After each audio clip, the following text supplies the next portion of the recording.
talk about Busta Rhymes and COVID, folks. Talk about some crazy comments. I got to break these things down for you and show you. Y'all just play what the hell he said before an audience. It's just stupid comments. Go. Once COVID could suck a dick. We outside. All these little weird-ass government policies and mandates suck a dick. Stop trying to take our civil liberties away. Feels good to be back outside. We outside for real. It's called the God-given right of freedom, right? No human being is supposed to tell you you can't even breathe freely. Fuck your mask. I'm saying. Some of y'all might feel differently, but fuck your mask. I can't rhyme to you with a mask on. We can't eat food with a fucking mask on. We can't even see each other smile with a mask on. Damn, yo, I come from a time where before I used to even want to holler at a chick, I used to have to do shit with my face to let her know that I'm into her. All of that energy gets blocked when your mask is on. Energy is important, and we are all conductors of fucking good energy. We also gotta be clear when a motherfucker trying to give you bad energy. You can tell from only the expression on their face. I want to see your face. Fuck your mask. Hey, yo. I'm sorry I got a little political and shit. I miss my people. We got to talk. We can party, but we got to talk. We got to communicate. We got to establish new understandings. Fuck that. I ain't going through that shit again. And make sure y'all prepared too. If anything came out of this motherfucker, was a lot of learning. I done learned so much shit in this little time off. Thank you for the one thing that came good out of this fucking shutdown. I have become more empowered. And this energy right here is unfuckwittable. They can't fuck with us when we together like this. That's right. All right. So we have had to deal with a litany of damn entertainers giving us their clueless and uninformed, uneducated, utterly ridiculous, nonsensical, asinine, ass backwards perspectives on COVID. Let me try to be as clear as possible. This shit is pissing me off. Because what we are witnessing are people who have significant platforms, who sound about as dumb as Donald Trump about injecting bleach and sunlight into your body, and it's gonna come out of your body. Busta Rhymes, you are a rapper. You are a successful rapper.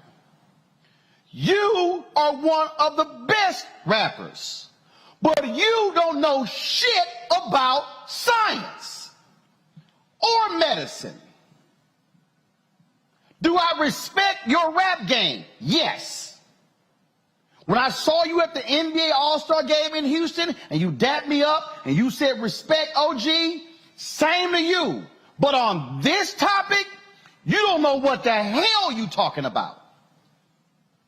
And so when you stand in front of audiences, stand in front of black people and say these absolutely ridiculous things, and we're having to deal with people who are dying, who are literally dying, who are in ICUs right now, and you talk about fuck mask? What the hell are you talking about? So here's what I'm going to do. I did this with Kanye, and I'm going to do this right now with you, Busta. I'm about to show you, Busta, what we call a Roland Martin Unfiltered deconstruction. So, cue it up, and when I tell you to stop it, stop it. Hit play. In the last 15 fucking months, COVID could suck a dick. All these little weird-ass government policies and mandates suck a dick. Stop. They're trying to take our civil... Stop. Come back to me. Listen. He just said all these weird-ass government policies. Buster, you have traveled overseas. You have traveled to the motherland. When you traveled to the motherland, you had to get a series of shots or you could not have gone into that country. That's called government policy. You, Buster, took a series of shots or you could not have gone to elementary school. That's government policy. Press play. The liberties away. Feels good to be back outside. We outside for real. It's called the God-given right of freedom, right? No human being is supposed to tell you can't. Now, it's called the God-given right of freedom. No human being can tell you this. That's a lie. Buster, when you go into a restaurant, you have to put on a shirt. Otherwise, we gonna see your gut, your chest, your arms, your biceps. You gotta put on a pair of pants. You gotta put on shoes. You just can't walk into any place and dress however the hell you want to do. You abide by that. You were on that stage last night. You didn't have any pants on? Will they let you walk on that stage with all of your God-given rights and freedom? Will they let you walk on that stage butt naked talking to the crowd? Nope. Press play. Can't even breathe freely. Fuck your mask. I'm saying. Some of y'all might feel differently, but fuck your mask. I can't rhyme to you with a mask on. We can't eat food with a fucking mask on. We can't even see each other smile with a mask on. Damn, Stop. I come from... Stop. We can't eat with the mask on. The policy, Buster, is you can take your mask off to eat. I was on the airplane flying here to LA. The rules on the plane say, keep your mask on, except when you're drinking and except when you're eating. How hard is it to take your mask off, eat, put it back on? I can't see your smile with a mask on. Okay, let me further unpack that. Press play. My time, where before I used to even want to holler at a chick, I used to have to do shit with my face to let her know that I'm into her. All of that energy gets blocked when your mask is on. Energy is important, and we are all conductors of fucking good energy. Stop. Stop. He just said, when I see a sister and I want to holler at her, I'm showing my face. Energy is important. How we conduct energy. Buster, if your ass dead, you ain't got no energy.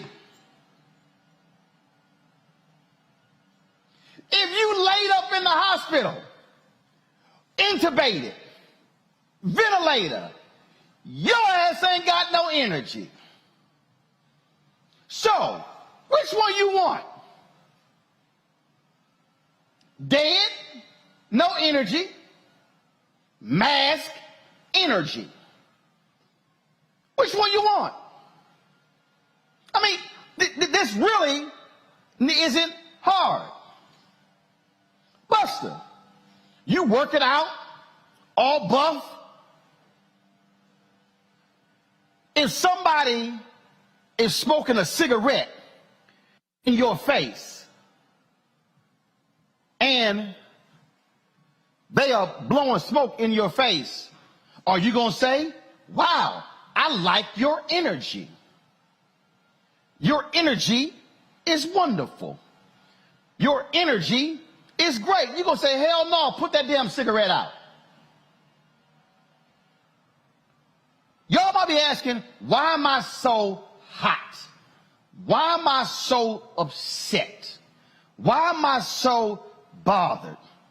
I am bothered because what we are seeing are individuals who have voice and platform, who are literally lying to people, who are leading them like lambs to the slaughter because they are so upset because, oh my God, I have to wear a mask. As if the whole damn world is going to end because you got to put a mask on. Now, here's what I find to be interesting. Oh my God, I can't even. Busta Rhymes, you did an interview with the Drink Champs and admitted that you almost died because of bad health habits. You the same Busta Rhymes who admitted you almost died as a result of bad health habits. This was your quote.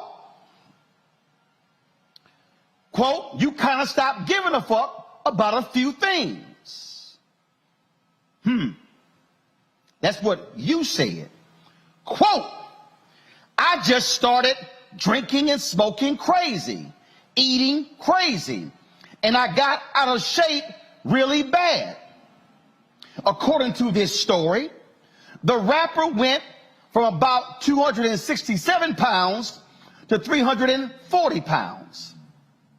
Busta admitted it got to a point where he started to hear it revealing, I had, oh my God. Quote, I had breathing issues. I ended up on 2 blood pressure medicines. I wasn't really driven to do anything outside of what I had to do to take care of my family.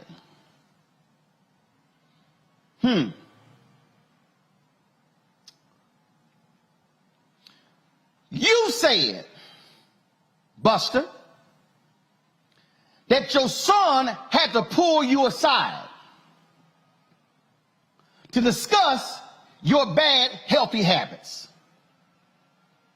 Quote, my son was so scared of how he was going to hurt my feelings by having this conversation with me directly that he had to tell someone else to tell me. That shit fucked me up. I just felt like I was letting my son down. I felt like I was letting a lot of people down.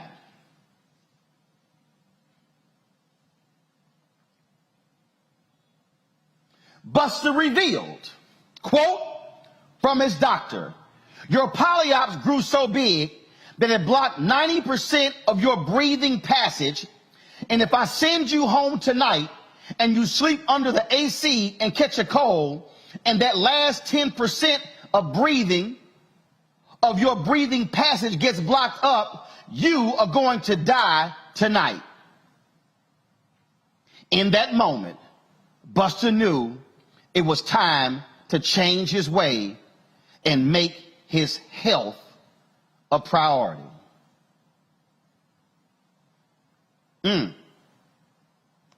Busta, do you zoom? Hear me? Come on, zoom in.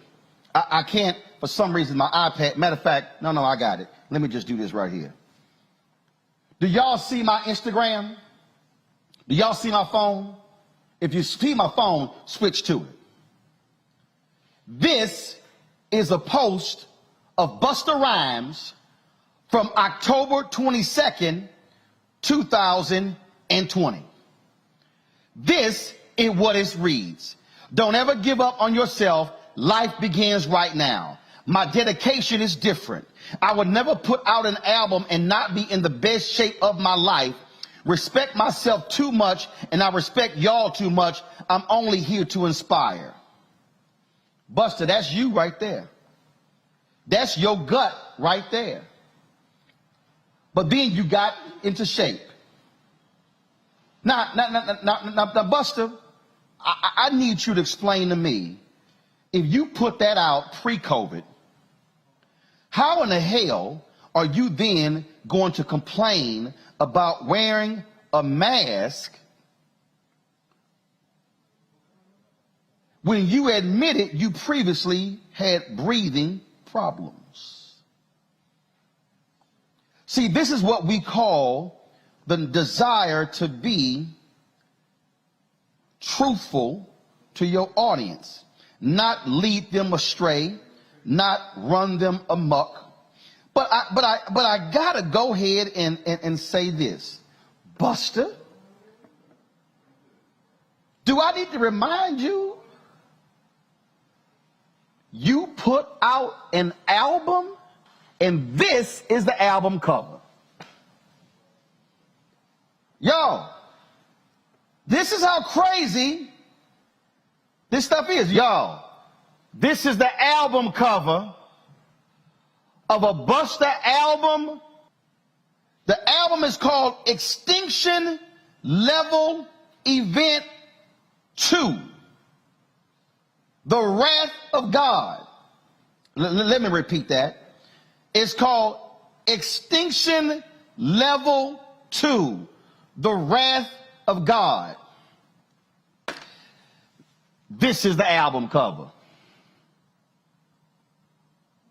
A man wearing a mask. So, but Busta, you put this out. You called it Extinction Level 2. Sounds to me like God was actually trying to send you a message, Busta, to remind you of what you did, because what you are doing right now, Busta, is you, by virtue of that rant, you are actually leading people to be extinct. And maybe, Busta, since you want to talk about energy, maybe you might need to realize that if you call it the wrath of God, then shouldn't godly people listen to the godly doctors and scientists who are trying to save people? That's what you might want to do. Folks, back to that roadmark unfiltered video in just one moment.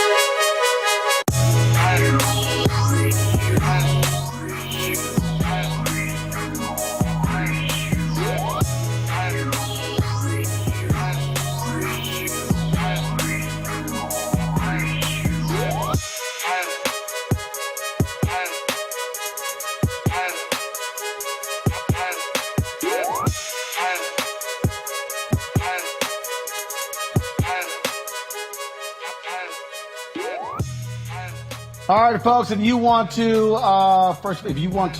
get a couple of the products of Seek.com, black-owned company founded by Mary Spio. They have these amazing 360-degree headphones, tremendous sound. The bass is incredible. And so they also have their virtual reality headsets. You place your phone into it. You can see the VR content at seek.com, seek.com, or you can watch 360-degree videos.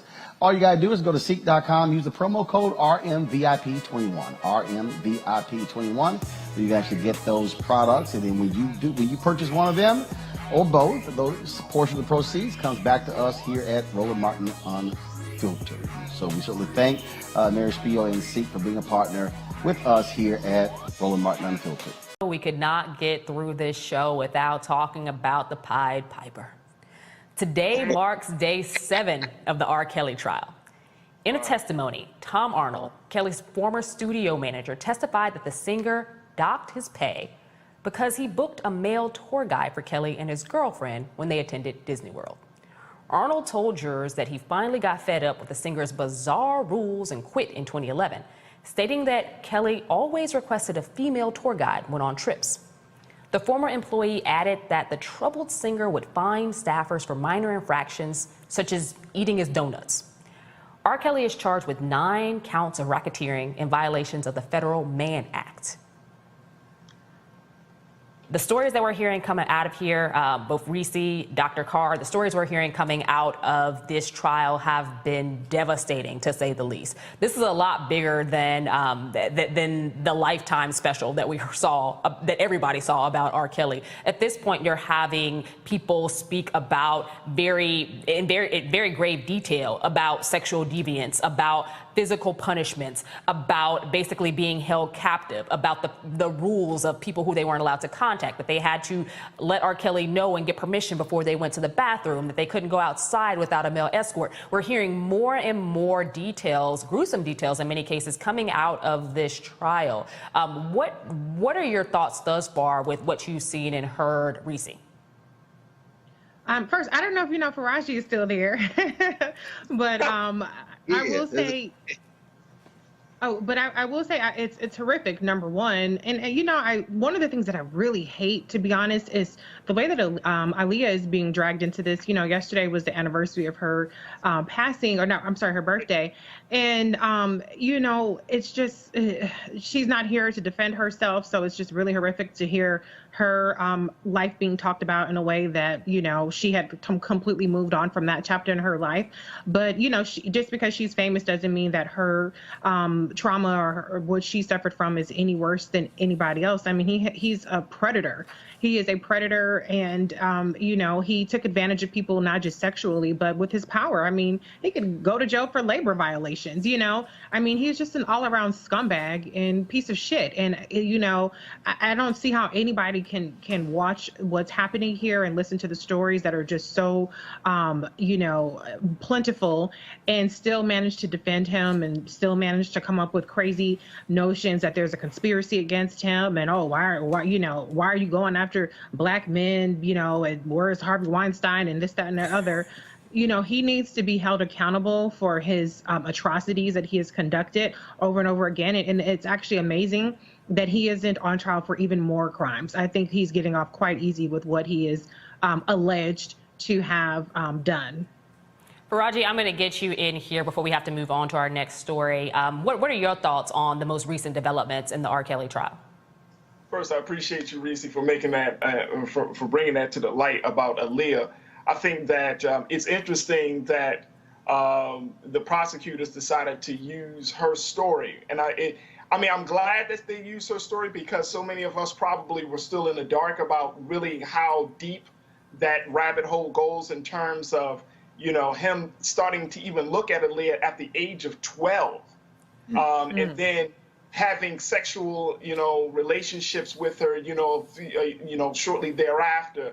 Then the whole scare about him getting pregnant, and then leading to the fake, the fake documents and the whole nine about, you know, her age. And I mean, when you get to it, and I'm with Reese 1000%, absolutely sickening. I mean, folks, when you read, when I read the account of the testimony from what they classified as Jane Doe number 5, I believe, which is Azriel McClary, who was a part of that that historic conversation with Gayle King when they had that major interview, you know, and how she said she lied during that interview, how she even, you know, R. Kelly was in the room and had coughed a couple of times if he felt like the answers were a little bit too incriminating for him about him. I mean, when you read these details, there's no way in the world that you can have a conversation and still say, oh, he's a musical genius. I can separate him from the music. Well, you know, there's no way in the world that we can look at even the story of Aaliyah. And I'm with Reese 1000% on this. She's not here to even defend herself. We celebrated, or we acknowledged the 20-year death anniversary of our dear beloved sister. 20 years. She lost her, she was not here with us, and she can't defend herself. And I don't know, you know, it left a bad taste in my mouth that the prosecutors used her story in such a way that you didn't bring the parents in, you didn't bring any other close friends or relatives of Aaliyah into the conversation, onto the stand. But R. Kelly, folks, he deserves everything he gets. And if you sit there and tell me to this day that R. Kelly still should not get what he deserves because you don't think you're absolutely insane. Absolutely insane. I'm telling you, there's nothing else to it. You're just insane. Dr. Carr, I know you have predicted before how you thought that this trial was going to go. Has anything shocked you or changed your mind in terms of believing that R. Kelly just might get off? No. It's a tragedy. It's a tragedy. I mean, you know, first of all, there's no moral standard in this country, just like there's no moral standard in Western civilization. And the rich hide their crimes.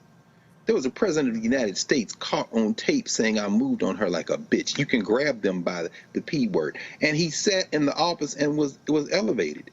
This isn't defending R. Kelly at all. This is saying that the madness runs deep in the human spirit. And people who are looking for an excuse will find one. Now, it's more likely than not that he will be convicted. And as we know, he's not just facing a New York court. He's got charges in several states. And as we just heard from everyone, these witnesses, I mean, no human can hear that and not be moved. But the deep thing about this, I think, is that when we look in the mirror, when it's just us, we have to confront the fact that somewhere in every human being, there's something in our spirit, in our psyche, that must make us wonder, what kind of society do we live in? And do we really know the people we're talking to? Do we really know who we're dealing with? Because somebody, look, any lawyer will tell you, I just need one in the box. I don't need to convince all the jury. I just need enough to get the guy off. What are the odds? What are the odds? We just got to wait and see, y'all. At least that's what I think. Hey, Doc, can we also just, and Reese, I love to get your thoughts on this. People have been saying, look at the parents, that the parents are to blame. But I don't think you can blame the parents necessarily. And I get it, but I understand it's easy to, quote unquote, blame the parents for wanting to, your daughter to be associated with this man. But I don't know. It's hard, and I would love to get, I know that there's a lot of conversation that we should blame the parents. We should charge the parents. We should punish the parents because they put their daughters in that position. Now, Faraji, we had to ask Amisha. R. Kelly put their daughters in that position. And I think that it's very frustrating to see in any case where there is molestation, where there is rape, where there is sexual violence of any kind, parents get blamed for that. Because at the end of the day, this was a grown man making adult decisions. And the adult decisions he made was to prey on middle school kids and to prey on early high school kids. This was a guy who literally parked his car outside of middle schools and waited for young girls to come out. This was a guy who went to the very well-known hangouts of teens in the city and would try to entice girls. He would buy them clothes. He would buy them shoes. He would tell them that he could make them into superstars. He could make them into Aaliyah. He made dozens upon dozens of promises to these young girls. And then, like many people who are manipulative, like many people who are abusers, he abused them. He scared them to death. He segmented them from their family and friends. And at the end of the day, they were stuck in basically a torture chamber of sorts for years. I think that the only person that we can honestly blame here and put a lot of the blame on, it lands squarely on R. Kelly. Now, if we want to look at some other people, look at the people around him who made it happen. The people who were his transport staff, the people who bought plane tickets for these young girls, the people who ensured that R. Kelly's no read and tell would be able to create fake IDs and a whole bunch of other things for these young children, because that's what happened. He didn't do this solo. He had a whole team of people who made it possible. And that's what makes it satanic. That really, I mean, that's what makes it satanic. You had grown-ass men and some women who allowed this to happen, and we know it. We hear the stories, and we see those level of enablers. And and I'm gonna just tell you honestly, it's 2021. If you find a consciousness in 2021 after years of this, and you finally say, I had to say something on the stand, man, get the hell out of my damn face, man. Like, you finally had a damn heart. Now, they finally tried to not get massive charges, is what they did. Right. Folks, back to our Roland Mark Unfiltered video in just one moment. Football bans and one of the best fan experiences in the country. The Cricket MEAC SWAC Challenge kickoff returns to Atlanta on August 28th, along with special guests, College Game Day. Then Alcorn State takes on North Carolina Central with conference bragging rights on the line. Center Park Stadium is the place to be on August 28th. Come tailgate all day before enjoying a primetime matchup on the gridiron. You don't want to miss this. Check out MEACSWACChallenge.com for more information.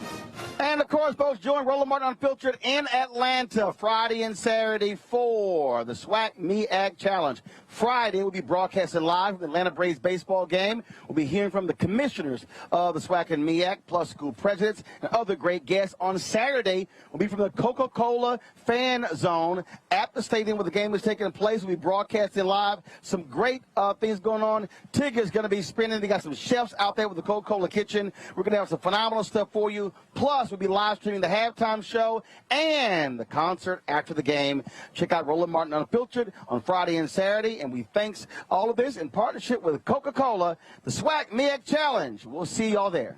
The House just passed the John Lewis Voting Act. It was a vote of 219 to 212. Not a single Republican actually voted for this. This obviously is important. The issue we still have, though, is what happens in the United States Senate. Mustafa, voting rights advocates have been pushing for this issue, but the bottom line still is, if you do not get Arizona Senator Kristen Sinema as well as Senator Joe Manchin of West Virginia off of their butts to end the filibuster, it's a bill that passes in the House but goes nowhere in the Senate. That's the fight that we still have, is to hold these folks accountable. I mean, if you're a Democrat, act like a Democrat. If you don't want to be a Democrat, switch parties and let people know exactly who you are and what you stand for and which policies that you're going to get behind. You know, this is so incredibly important. I mean, we know the sacrifices that John gave throughout his life, and also pushing to make sure that folks actually have the opportunity to be able to vote in a fair and equitable process. And this helps to restore, some of the things that have been stripped away by the Supreme Court case. But as we get to the Senate, that's why, folks, you got to use your power. You got to pick up the phone. You got to call. And when you see folks that are actually up there that are rallying and getting arrested, if you have the ability to show up, then you got to show up, because this is so critically important. Because if we don't make sure that this gets passed and the For the People Act, then all the things that we continue to fight for are actually in dire straits. So I'm glad that the House did this. You saw, as you said, Roland, that no Republicans supported this. That in itself sends a very clear message about where they are. But the fight now is in the Senate. Lauren, what actually is this bill? Does it have any teeth? Yeah, it's a $3.5 trillion bill that has some climate change money in there. It's got health care. It's got No, Lauren, that's the infrastructure bill. I'm talking about the John Lewis voting bill. Yeah, John Lewis bill. Sorry, sure. Pre-clearance. It basically has pre-clearance in there.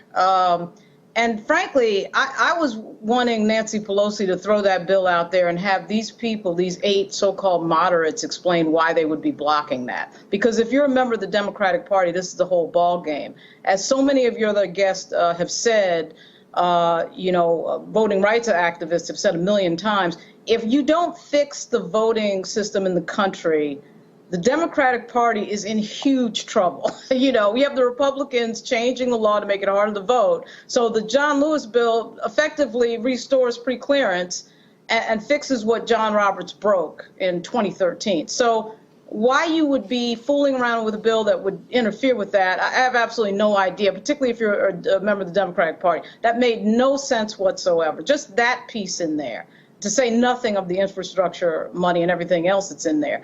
So yeah, that bill fixes what the Supreme Court did. Effectively, it forces states to who have had a history of effectively, making it harder for people to vote. It basically restores preclearance, and that without that, everything that was worked on in the 1960s is sort of moot, frankly. But I guess, we can't complain because I guess, we just saw a huge victory for the president today. But at the same time, they do have to step it up, their arguments for voting rights, because I really think that to say that this is a pivotal moment with regard to voting and the party, the Democratic Party in particular, and Donald Trump coming back into power possibly if the Republicans get what they want through effectively fooling around with the voting system and in some cases, I think, cheating. I mean, when you're installing things into law that would make it possible for some local official to decide an election, what do you think that they're planning to do? This sort of reminds me, too, that Jane Mayer recently wrote a piece in the New Yorker on what is funding all of these efforts against voting rights, which was an extremely frightening piece, quite frankly. And the Republicans are laser focused on making it harder to vote. And frankly, I think they're laser focused on gaming and creating a system where they can cheat and steal an election. And if you're not awake to that by this point, I don't know what's going on. Unless Manchin and Sinema are going to switch parties, which Mustafa just referenced, I don't understand what they're thinking as this bill goes toward the Senate. This the thing here, Teresa, that cracks me up. So this here is a graphic that Texas Lieutenant Governor Dan Patrick put out about their BS voter integrity bill. Go to my iPad, please. He just put this out. Election integrity bill, easy to vote, hard to cheat. Your employer must give you time off to go vote. If the polls close and you're in line, you will still be allowed to vote. You can do that right now, y'all. 55 Texas counties will be required to have longer voting hours. Saturday and Sunday voting hours will be increased. Of course, what they did not tell you is that how they want to take away the drop boxes. They want to stop Harris County for allowing 24-hour voting. They also don't like curbside voting, and there are other restrictions they have. Texas is already the hardest place to vote in the country. And so nice, cute attempt by Dan Patrick to lie to the public, Teresa. Yeah, I thought it was a very strategic 3-point plan without the other 10 facets that the people really needed to have a full analysis of the situation. Listen, I think the bottom line was the same thing Mustafa and Lauren already stated. Voter suppression is still here. Again, the Senate kind of needs to get in line. But Biden made it very clear when he was here in Philadelphia that there needs to be a clear path on both sides. And I think that could potentially happen, but it has to be, again, with the right advocacy and the right leaders that say they represent the Democratic Party. Folks, back to our Roland Martin Unfiltered video in just one moment.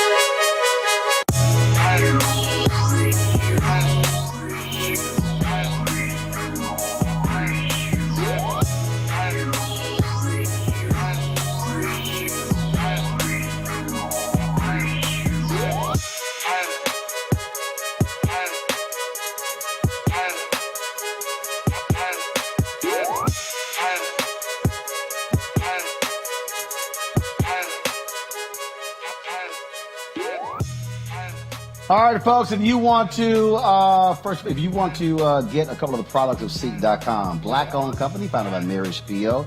They have these amazing 360-degree headphones, tremendous sound. The bass is incredible. And so they also have their virtual reality headsets. You place your phone into it. You can see the VR content. at seek.com, seek.com, or you can watch 360-degree videos.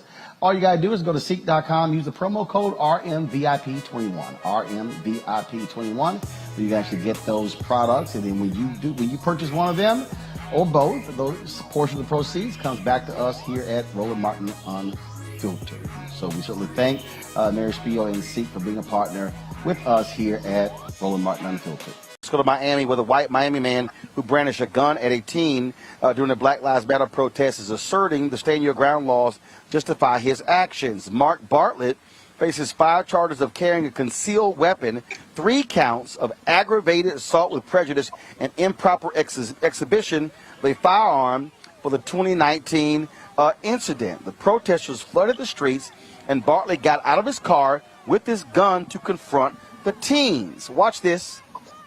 Don't touch me, touch me, you bunch of thugs! Fuck you, bitch! Fucking white ass. Get the whoa! Who did? That guy in the red? Yeah, right behind this guy. You ran over my foot! Piece of shit! You fucking losers! You ran over my foot!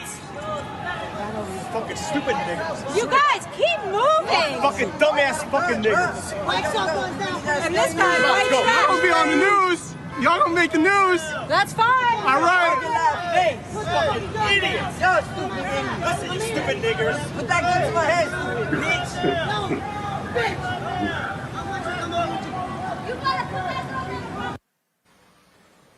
Well, of course, you saw that where Bartlett was yelling racial slurs. Bartlett's attorney says that his use of force is justified.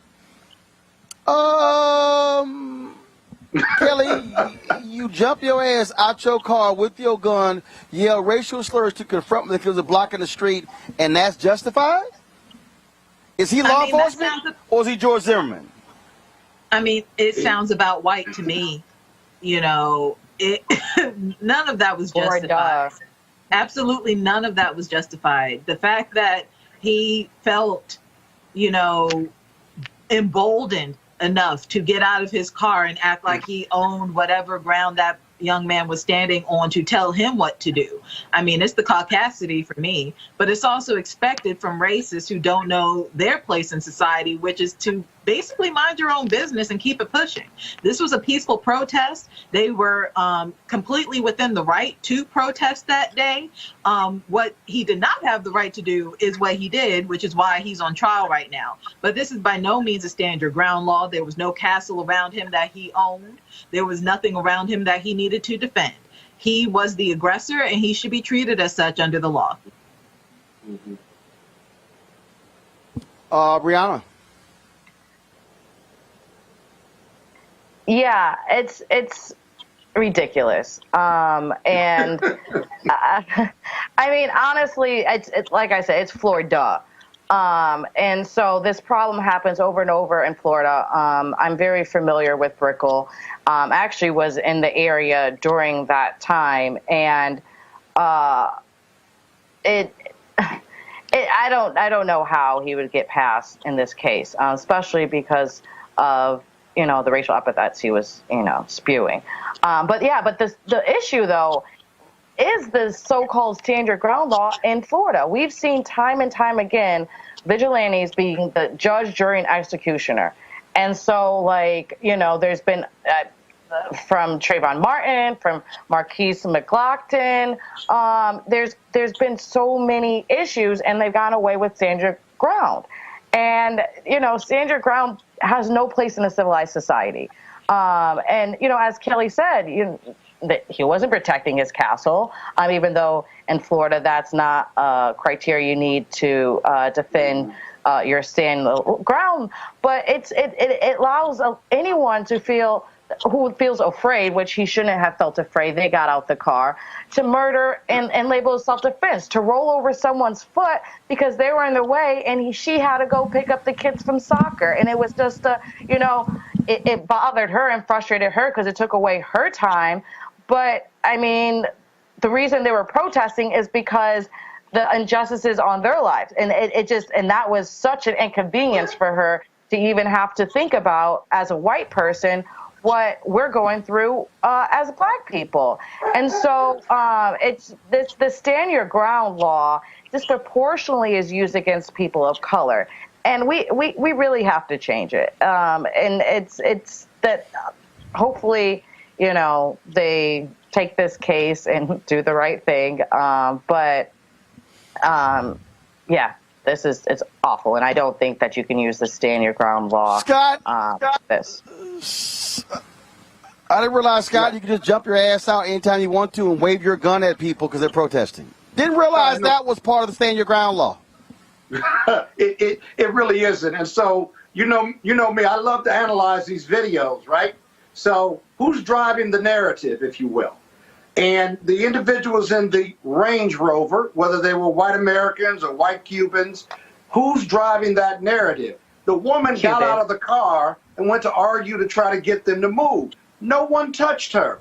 You will see the second individual next to the guy on the bike who stepped in front of her, and the guy in the red was trying to move away from her, and then she accuses him of running over her foot. Well, he wasn't riding his bike. If anything, the tire touched her. That's the first thing. Second of all, after the argument ensued, no one ever touched her. There were words exchanged, but at no time was she under any threat. Look at what happens there. They're arguing, but these young kids who were labeled thugs and N-words never touched her, right? They were in a peaceful protest. She's driving that narrative. And then the husband or boyfriend comes out with his gun with several people around, which is reckless endangerment, and he says, who did it? Who ran over your foot? Now, secondly, no one else is armed right now. No one has a stick or a knife, nor are they showing it, right? And so he's walking around cursing and using racial epithets, and he's got a 9mm in his hand as if he's under threat. Well, he's not under threat. His white privilege is telling him he's got to do something to protect his girlfriend, but he's never attacked either, right? So I'm standing my ground, and I saw where the lawyer argued that there were these young toughs around and they were banging on cars and they were scaring people. That's not what this video was about at all. This was a very personal video because they wanted to drive down the street and the protesters were blocking the street. And so, there's a liberal view, a wideband view of stand your ground, but this isn't it. In fact, the protesters were standing their ground and they were unarmed, nor did they ever touch any one of those, that man or that woman. That's going to be a hard defense. And the government's argument, or not the government, but the defense lawyers' argument was trying to convince the judge to allow that defense. And it's certainly, it's going to be up to the court as to whether he allows it. But I think it doesn't qualify for stand your ground at all, especially in this public place. Video in just 1 moment. Football bands and one of the best fan experiences in the country. The Cricket BX SWAC Challenge kickoff returns to Atlanta on August 28th, along with special guests, College Game Day. Then Alcorn State takes on North Carolina Central with conference bragging rights on the line. Center Park Stadium is the place to be on August 28th. Come tailgate all day before enjoying a primetime matchup on the gridiron. You don't want to miss this. Check out MEACSWACChallenge.com for more information. And, of course, folks, join Roland Martin Unfiltered in Atlanta Friday and Saturday for the SWAC MEAC Challenge. Friday, we'll be broadcasting live from the Atlanta Braves baseball game. We'll be hearing from the commissioners of the SWAC and MEAC, plus school presidents and other great guests. On Saturday, we'll be from the Coca-Cola fan zone at the stadium where the game is taking place. We'll be broadcasting live. Some great things going on. Tigger's going to be spinning. They got some chefs out there with the Coca-Cola kitchen. We're going to have some phenomenal stuff for you. Plus, we'll be live streaming the halftime show and the concert after the game. Check out Roland Martin Unfiltered on Friday and Saturday. And we thanks all of this in partnership with Coca-Cola, the SWAC MEAC Challenge. We'll see y'all there. Let's talk about this story out of New Orleans, where a newly released video shows a Louisiana state trooper brutally beating a black man weeks after another black man died in state police custody. This footage shows the trooper pummeling the black motorist 18 times with a flashlight.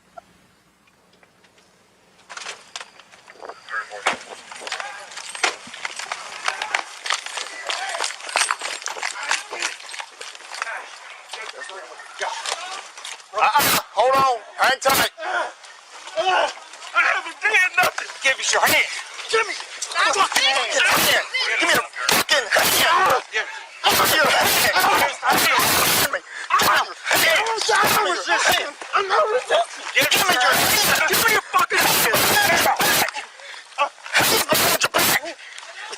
I ain't messing with you. Give him your fucking hand. Give me your hand. Okay. Hold up. I want your back. Got it. Come on, man. Come on down. Hey, you damn right you are. Fuck up. Shut the fuck up. I'm bleeding. They hit me in the hand with a flashlight. I haven't done nothing, man. Well, fighting us ain't gonna help you, bud. I'm not fighting you. You are. You fight me. You ain't listening. I'm on dialysis, man. You hurt me. You hurt me. I don't have the...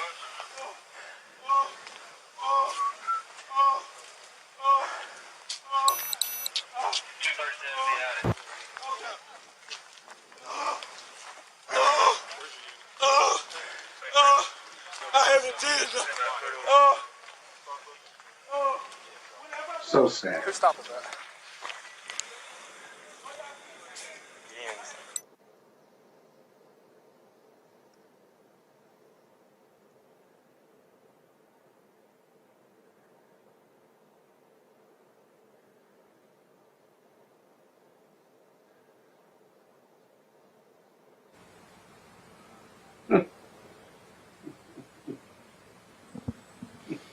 Now, folks, Associated Press obtained the video in 2019. The Louisiana State Police actually tried to keep it a secret of the encounter. It left Aaron Larry Bowman with a broken jaw, broken ribs, and other injuries.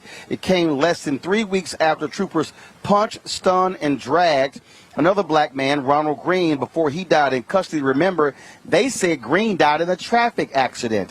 Federal prosecutors are examining both cases in a widening investigation into police brutality and potential cover-ups. And that right there, Scott, is the big issue. It's the cover-up, how the Louisiana State Patrol tried to keep it a secret. Well, that comes from the top, and that's culture. Now, you and I have broken down these videos to the point where we're so tired of breaking them down. But I'll say it one more time and try to be as brief as possible. If you look at that video, right, when the police put you on the ground and say, put your hands behind you, it is anti-physics for you to do so if you've got 3 or 4 people with your knee on your back and you're beating the shit out of me with a flashlight, trying to get me to comply with putting my arms behind my back. It is not possible. And so the police here are using deadly force to force compliance with a simple order of putting your hands behind your back. How am I going to put my hands behind my back if you're beating me with a blunt instrument and you're breaking my jaw, you're breaking my ribs? How can I put my hands behind my back when I'm physically incapable of, because of the physical abuse I'm taking with a deadly blunt force object? That's the first thing. And so it's impossible. But again, it's against the law. It's against the law to use deadly force to force compliance with a simple police order. Thirdly, he was unarmed, right? He wasn't fighting back. He was reacting to getting beat, right? And the police didn't care. Eventually, they got his hands behind his back and they arrested him, but they damn near beat him to death. And you could see on the police officers' faces, they seemed to feel that they had accomplished this. It's fundamentally wrong in our training to believe you can use deadly force because a defendant or an arrestee is not cooperating. It's just so practical that that's just wrong and fundamentally bad training. And then the cover-up comes because leadership knows that they failed in the training, and this state police officer, who, by the way, this was not his arrest. He was just in the area. He stopped by to help, and then he started using a flashlight that had sharp objects at the end of the flashlight, according to the report. And so just really ugly. And you're right, the cover-up is almost worse than the bad conduct, but both are just unacceptable behavior. And that's why you see police chiefs who aren't doing their job at the top being fired across this country. But for 2 years, they held on to this evidence has dissipated, witness memories have dissipated, and so whether he gets charged or prosecuted, you got to hope that the evidence and the witnesses and their memories are still in lock and step, because otherwise the feds will have a problem proving this case. It's an awful video. One of the worst ones you and I have reviewed over the last 2 or 3 years on this show. And Kelly, this is why we consistently see the problems with these police departments, and they keep lying about it, and they want to cover it up. This is why you got to have federal intervention, and why you got to come down hard on these police thugs.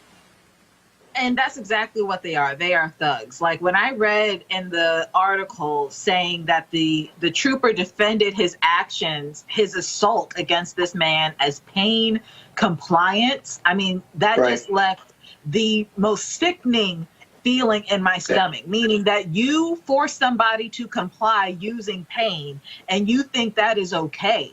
Like Scott said everything that needed to be said as far as this is just impractical training. It is immoral training. And it just does not make sense. It does not make sense from any perspective why this officer did that, but for his covertly and frankly, it's overtly racist bias towards this man. And I've said on your show before, just arrest me like I'm white. If you don't know how to act, if you don't know how to act as a police officer and govern yourself accordingly as law enforcement, just put your white feet in my shoes. Just arrest me like I'm white. Would you do this to you? No? Great. Don't do it. Yeah, but you know, Roland, they don't see Hold, Scott. Brianna, more to say. Oh, okay. Well, goddamn it, you got to hold it. I got more to say now. Now, don't start with me today. I've been good. Shut your ass up. Shut your ass up, and then you can talk until after Brianna get done. Now, sit your ass back and be quiet. Monique not here. Robert not here. So you think your ass gonna get their time? No. Brianna, go. Thank you. Okay, I will this time. You go right ahead, Brianna. Yeah, she don't need your damn permission to go. All day I told her to go. Scott, be quiet. Brianna, go ahead. Thank you for that humor, because that video was very, very sad. And we've had these conversations previously before, and they keep going on and on and on. New polls say that the rate at which Black Americans are being killed by police at this point is twice as high as the rate for white Americans. And it's totally unacceptable. It's no secret that this police brutality is a national crisis at this point, and it's disproportionately affecting us as Black people. And, you know, that's why leaders like Senator Warnock and Barbara Lee are leading this fight for the George Floyd Justice and Policing Act. And this act would outlaw no knock warrants, which we've seen with Breonna Taylor, ban chokeholds, prohibit racial profiling, require the use of body cameras, limit the amount of military-grade weaponry that is used by the police. I mean, this will do so much more, but we really need to take out the military part of the police. And so it's important to pass the bill. And it's no surprise, as we've talked previously on this show, earlier on in this, just this one, that Republicans in Congress are fighting tooth and nail to destroy it. And they want to protect the police officers when they see fit. And so, but it's putting millions of our lives at risk, and everything's on the line, and there needs to be drastic change at this point. Video in just one moment. Football bans and one of the best fan experiences in the country. The Cricket BX SWAC Challenge kickoff returns to Atlanta on August 28th, along with special guests, College Game Day. Then Alcorn State takes on North Carolina Central with conference bragging rights on the line. Center Park Stadium is the place to be on August 28th. Come tailgate all day before enjoying a primetime matchup on the gridiron. You don't want to miss this. Check out MEACSWACchallenge.com for more information.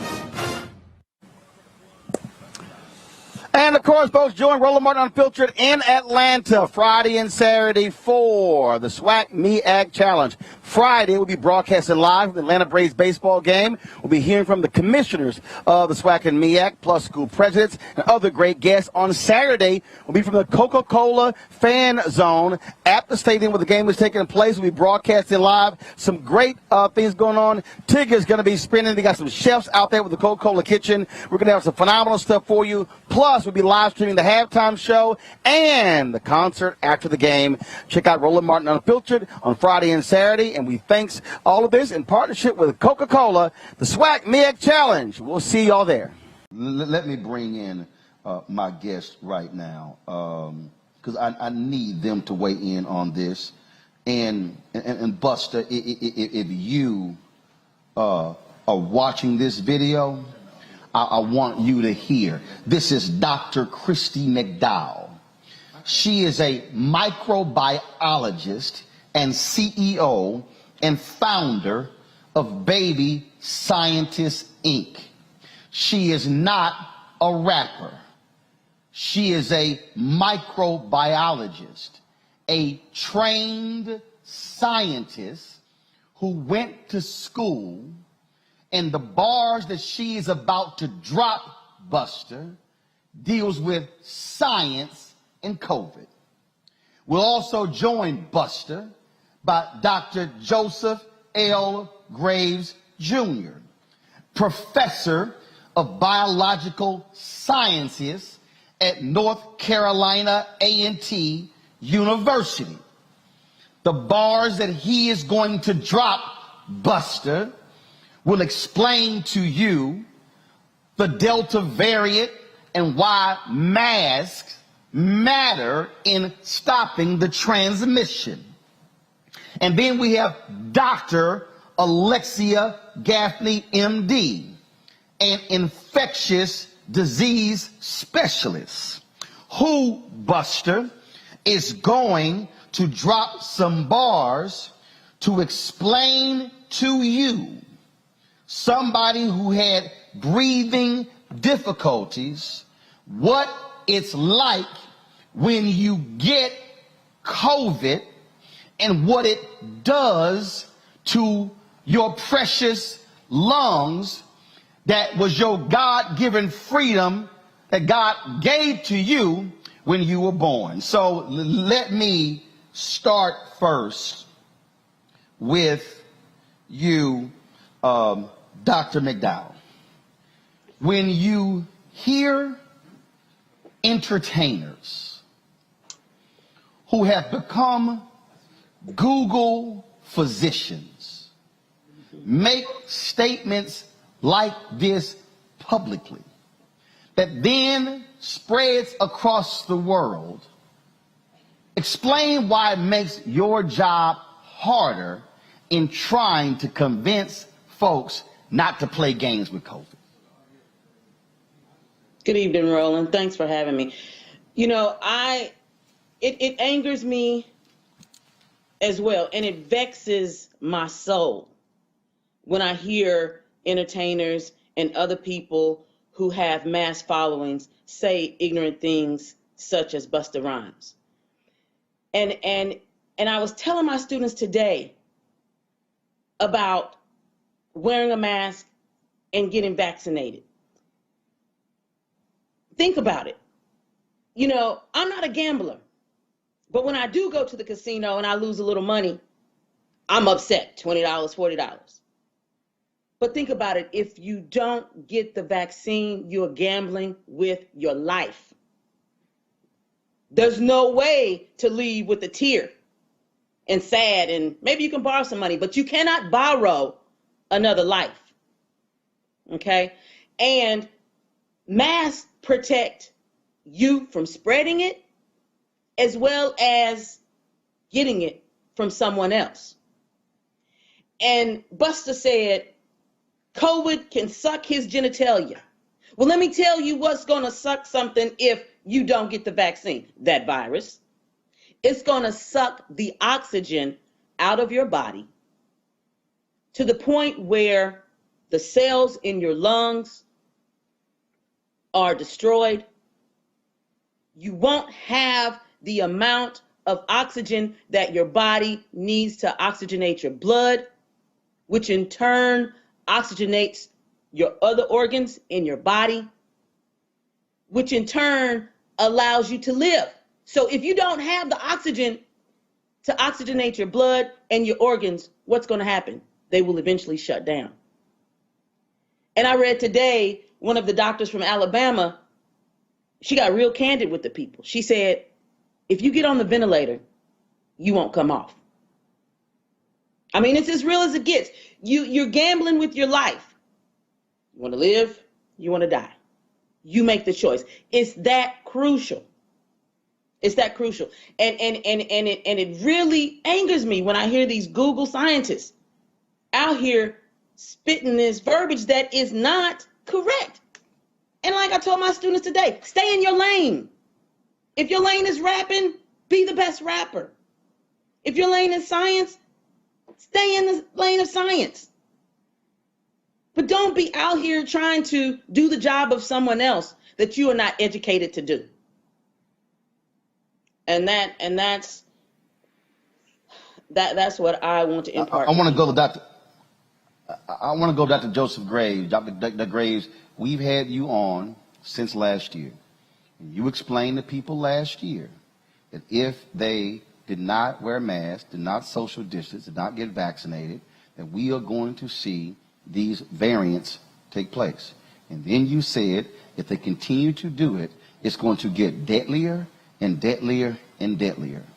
And so when you, what would you say to Busta Rhymes after listening to what he articulated that has now gotten millions of views across this country?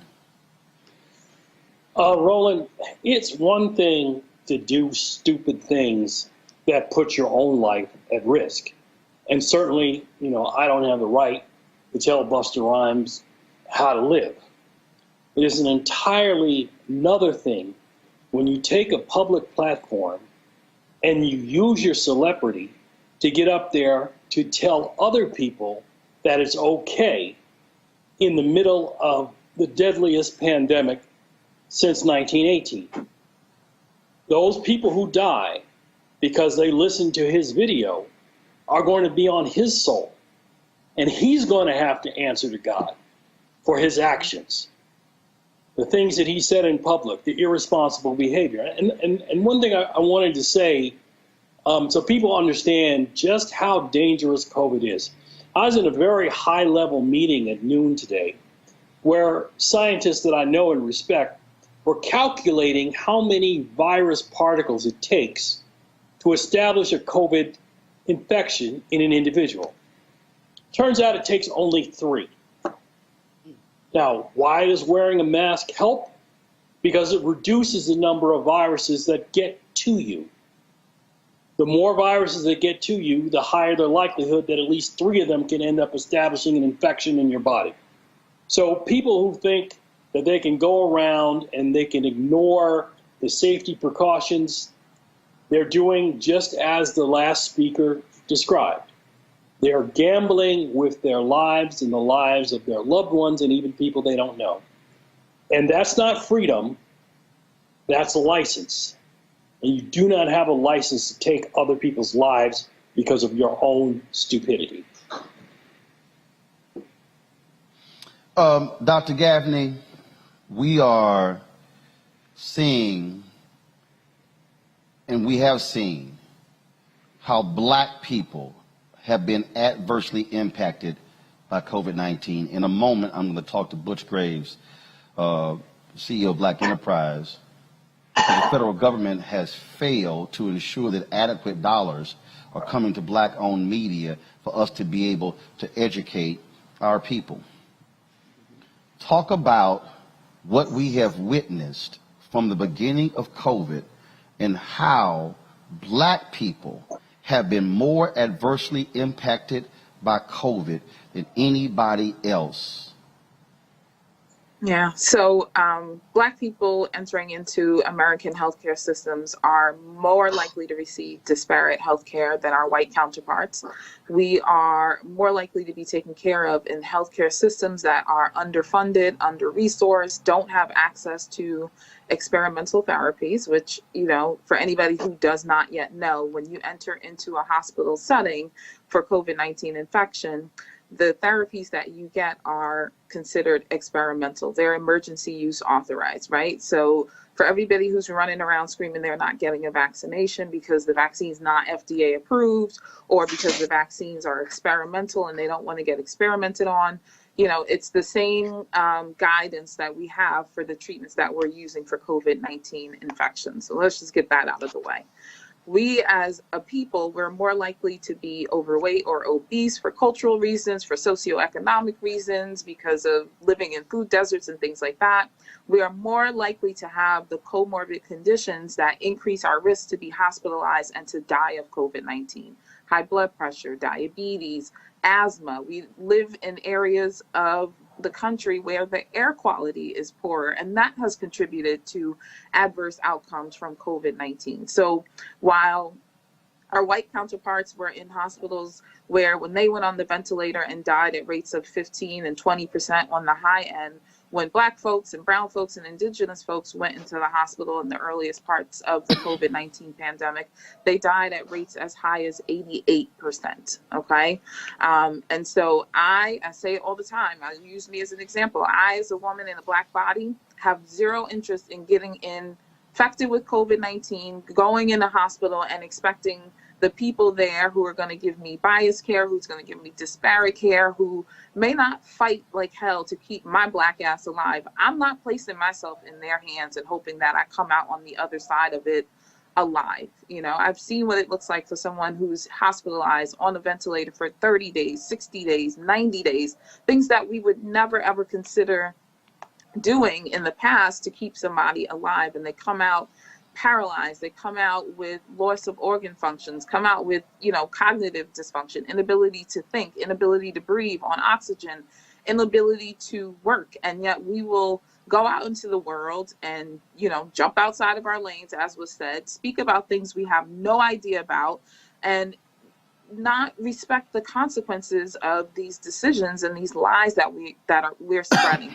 Black folks cannot afford to be a part of this whole anti-vax conversation and this anti-mask BS. We want cake, we want ice cream, we want sprinkles, we want whipped cream, we want a cherry on top. And the reality is we can't have all of that. Under the best of circumstances, we're still going to die more than our white counterparts. So we have to do everything possible to protect ourselves. So if you don't want to wear a mask, maybe you should stay home. If you don't want to get a vaccine, then maybe you should keep a mask on and stay home. But we can't be in a position where we're telling people, don't wear a mask, come out, be in the crowd, eat at the restaurant, smile at the cute chick, and spread some COVID virus and not worry about the consequences. Because running around with no mask, unvaccinated, doing what we want to do is the equivalent of putting a blindfold on, taking a loaded gun, and just aiming.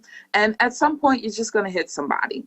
And we have, like you said, we have to live with the consequences of the things that we said. We have to live with the consequences of our actions. And the stakes are incredibly high. Life is on the line, and Black folks and brown folks and indigenous folks are going to be more disproportionately impacted by this in the short term and in the long term. And then we're kidding ourselves if we think we can play the same games that our privileged counterparts get to play. We just can't. Folks, this is if y'all see my iPad, go ahead and go to it. Kelly Reinke posted this today. This is what she said. On the left, fitness coach Bill Phillips pre-COVID. On the right, 70 pounds lighter, barely surviving COVID-19 after deciding not to get the vaccine. He's getting discharged from St. Anthony Hospital on Wednesday with a new outlook on life and the shot. This is how he looked before COVID and how he looked on the right after COVID. That right there explains what we're dealing with.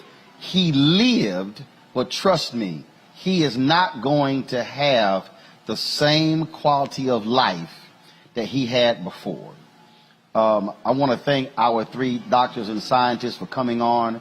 I want it, and we're going to keep doing this, because what I am not going to do is I am not going to cede any ground to Busta Rhymes, to Tank, to anybody else who puts stuff out there. Sure, you may not have millions who watch this show and who watch this video, but there's no way in hell I'm going to be given a platform and not use it for the good of black people and allow this nonsense into young black people who listen to rappers. Y'all better understand, if your ass gets sick and die from COVID, Busta Rhymes will not be paying your funeral bills.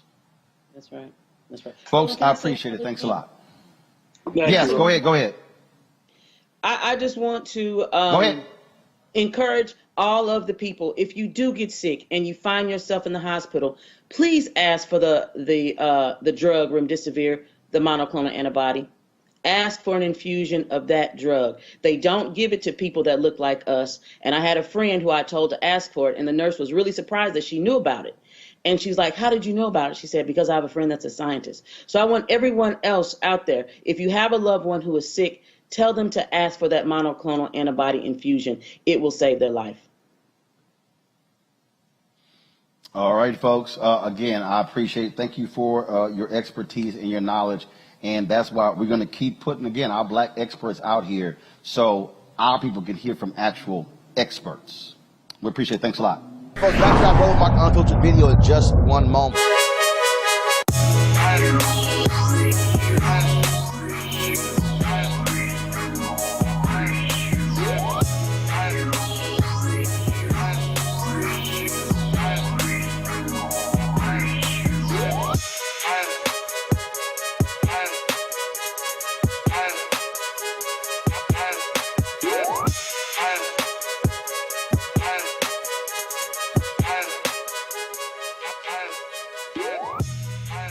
All right, folks, if you want to, get a couple of the products of Seek.com, black-owned company founded by Mary Spio. They have these amazing 360-degree headphones, tremendous sound. The bass is incredible. And so they also have their virtual reality headsets. You place your phone into it. You can see the VR content at Seek.com, CEEK.com, or you can watch 360-degree videos. All you got to do is go to Seek.com, use the promo code RMVIP21, RMVIP21. You can actually get those products. And then when you purchase one of them, or both, those portion of the proceeds comes back to us here at Roland Martin Unfiltered. So we certainly thank Mary Spio and Seek for being a partner with us here at Roland Martin Unfiltered.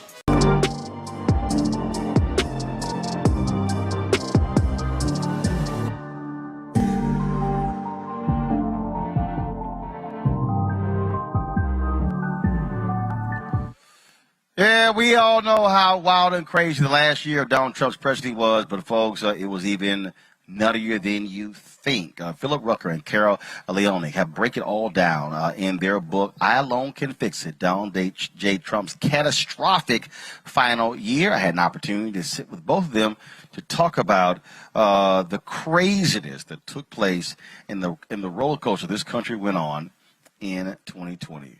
Here's our conversation. All right, let's get right into it. Carol and Philip, I got to tell you, reading I Alone Can Fix It, I'm sitting there as somebody who lived through it, who was there in Cleveland when he gave that speech, when he gave that line, and I'm reading this book and I'm going, I knew it was nuts, but this is really crazy. What this nation went through over the last 4 years with Donald Trump sitting in the Oval Office. You said a mouthful there, Roland. I'm not sure your question, but that's exactly how Phil and I felt reporting this book. You know, we were covering it in real time too. We were thinking we were doing a pretty decent job of writing about this for the Washington Post and for the public in 2020. But it turned out when we did the deeper excavation, it was so much more crazy, dangerous, and sort of spine chilling, bone chilling to walk through it again with some of the people that had been pretty silent about how frightened they were about Donald Trump's impulses, his idea of governing, and his quest to maintain his grip on power. You know, human lives really be damned. You know, Philip, it was just, again, just reading the first 100 pages, it was just one after another. And when I think back to just the first month of the presidency, I remember everybody was going, is this what it's going to be like for the next 4 years? And the answer was yes. Yeah, I think that's right. You know, we all experienced as Americans following the news and covering the news, the chaos, right? The daily and hourly news cycles of one crisis after another, after another, after another. And what Carol and I tried to do with this book, just as we did with our first book, A Very Stable Genius, is kind of hit pause and go back and take readers behind the scenes and let people really see what was going on in real time and in real life. It's so much more dangerous and chaotic and harrowing than we could see in public at the time. But when you sit down with those officials and really recount for the benefit of history what was going on, what the president was saying, what ideas he was proposing, what almost happened that didn't happen because some servant, public servant stood in the way, you start to realize that this country really was on the brink of changing, of our democracy falling. And the thing that really, I think that really jumps out, I mean, y'all detail in, really the beginning of the book, this obviously the pandemic, COVID-19. And if he had probably done a decent job, re-election would have been easy. I mean, so even with all the other stuff, all the other reporting, all the other things that went besides the pandemic, his base was so solid, the Republicans were so solid behind him, folks would have been perfectly fine with him getting another 4 years. I think that couldn't be truer. I think that's exactly what was sort of fated to happen, was for him to have a second term. The economy was doing great. He was chugging along. Even if the economy took a hit from the pandemic, he was viewed as the defender for such a large portion of America, and Republicans were in lockstep with him. But exactly what you said, Roland, is what the Attorney General, who we all thought was completely beholden and loyal to Donald Trump, it's exactly what Bill Barr said to the president in a very sort of prescient warning in the spring of 2020. He said this chaos surrounding COVID, people are scared. They actually know some people who are sick, and they're watching these news conferences where you give these ideas of bleach injection, or you fight with your aides about whether or not masks should happen. This chaotic way you're dealing with COVID is going to cost you the election. He said he had a foreshadowing, as he told Trump, that he was going to lose just the way George H.W. Bush lost in '92 when Barr was his attorney general. And he couldn't have been more right. It did center so much on the fear around COVID and whether or not the president really knew how to handle or had the toolkit for a crisis. Philip, Peter Russell was a deputy press secretary for Vice President George H.W. Bush. And Peter was one of my professors at Texas A&M University. And one of the things that he said to me was, he said, Roland, the interesting thing is that the thing that people most like about you, meaning he was speaking of anybody, is the same thing people don't like. And folks, people who supported Donald Trump, black male voters, others, Trump is going to do what he says and mean what he says, and he doesn't give an inch. And both of you write when Anthony Fauci said that is a failing, let's admit it. Failing was not a word Trump was going to let stand. Here was somebody who was so hell-bent on, I'm not going to give an inch, I'm not going to admit failure, I'm not going to say we screwed up, I'm not going to apologize.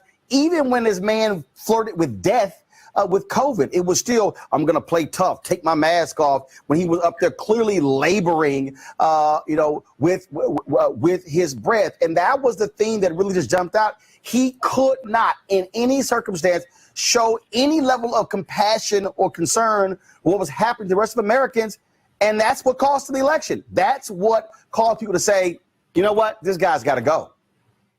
Yeah, I think you're onto something there, Roland, and that's a smart point about Trump's sort of inability and refusal, really, to admit failure of any kind in any circumstance. And I think what's at the heart of it is that he viewed governing as a public relations campaign. Governing was a branding exercise for Trump. He's been a salesman his whole life, whether he's selling real estate or reality television programs or his own political campaign.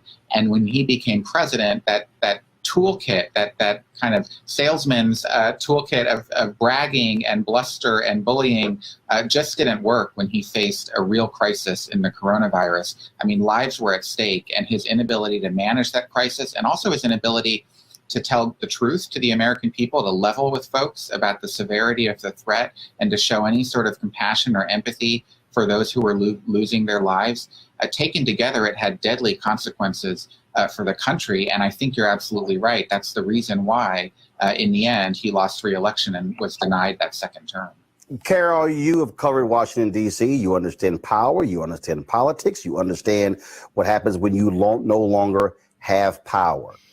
In your reporting, were the two of you even shocked at how Republican Party leaders, up and down, simply did not have a moral compass, did not have, I'm using my words, obviously, a moral compass, principle or values, who said, you know what, doesn't matter. He said he's Republican. We're going to go along with it. I think about that New York piece, New Yorker magazine piece of James Baker in September, and where his whole deal is, I'm a Republican, and so, hey, yeah, these things bother me, but I'm going to support, that's who's in power. They didn't care. They just didn't care. It was hey, he was a means to an end. He was a means to being in control. Well, you're absolutely right about two pieces there that are so fascinating. I mean, it's not the job of a reporter like myself or Phil to talk about people's moral compasses, but I'll say this on those 2 points you sound out. One, in many ways, Donald Trump kind of blew through the guardrails, blew through the norms of Washington. Law didn't matter, politeness didn't matter, partisanship that was nitty gritty and dirty didn't matter. You know, the basic benefit of the country. When you're governing, when you're a servant in the people's house, you're supposed to care about what happens to the people. That didn't matter either. And what Republicans in the legislature learned was, you know what, Donald Trump didn't pay any price for behaving that way. In fact, all he did was gain more steam and gain more power. You're right about COVID, right? That took him off the rails because people were frightened. And it looked so insane every day on that newsstand where he was giving the press conferences and none of it made sense. But Republicans learned a lesson just as Donald Trump was learning a lesson. There wasn't a political cost to behaving the way he did, to breaking the law, as prosecutors found in the Mueller probe, because he wasn't indicted, he wasn't charged, he couldn't be as the sitting president. And they learned that his vote base was loyal. His voter base was there for him, whether he enacted the policies he promised, whether he told the truth or not, whether he did anything of value for them. As long as he was on a soapbox saying he defended them and he cared about them and he cared about the America they believed in, whatever amorphous thing that was, those voters were with him. So that's a powerful lesson if you're trying to keep your job as a Republican in Congress, because you know you don't have to pay a price for how you behave, and you need the votes that Donald Trump, even after the presidency, still controls, still shepherds. And Philo, I think we saw that when Donald Trump attacked Senator John McCain about being a prisoner of war. And again, conventional wisdom, oh my God, how dare you? All the people who so-called love veterans and love the flag and revered Senator John McCain, people said, whatever the hell, that's all fine. And that to me, in real time, I was warning people, folks, if he's able to get away with that, you can forget about any of the norms. And I think it was this constant deal in the media. Okay, have we reached bottom? I don't think there was ever a bottom with a Donald Trump presidency. I don't think that even now, even with all the claims of him saying, the election was stolen, there is no bottom. When someone doesn't care, they don't care. Yeah, I think that's right. I think Trump has proven over these years that at least when it comes to him in politics, there is no bottom. And I'm glad you brought up that McCain example. I was there in 2015 in Iowa at the family leader event where Trump made those comments about McCain. And I remember watching it and looking at the other reporters who were sitting around the table with me. And we all thought, oh boy, he really stepped in it. This is going to be the end for Trump's nascent presidential campaign. And sure enough, he didn't lose a single voter over it.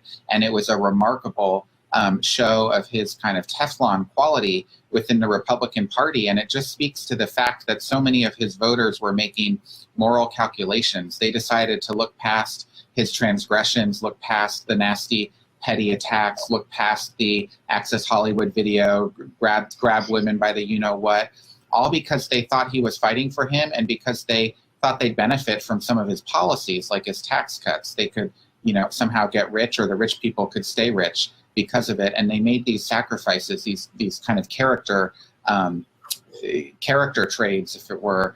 And that's how he ended up getting elected. And I think that's how he thought he was going to get reelected. And it's how he thinks today he might get back into the White House when he runs in 2024, which he seems to be intending to do.